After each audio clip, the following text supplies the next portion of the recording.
Hey guys, this is Fundon on Onchopagama. Tonight on Imbewu, the secret evening kick-off at Sam and Nomsa and Tusheleni are proud with their turning out. It seems like they got more money when they use the men that will spend the money at Sam, and they use Lindiwe to attract the businessmen.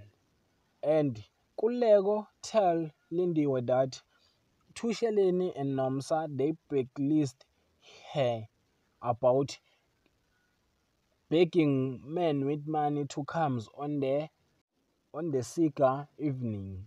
And it seems like Lindiwe realized that, but he does not care because he got the money. While Sebenzile thinks a second chance with Pagade.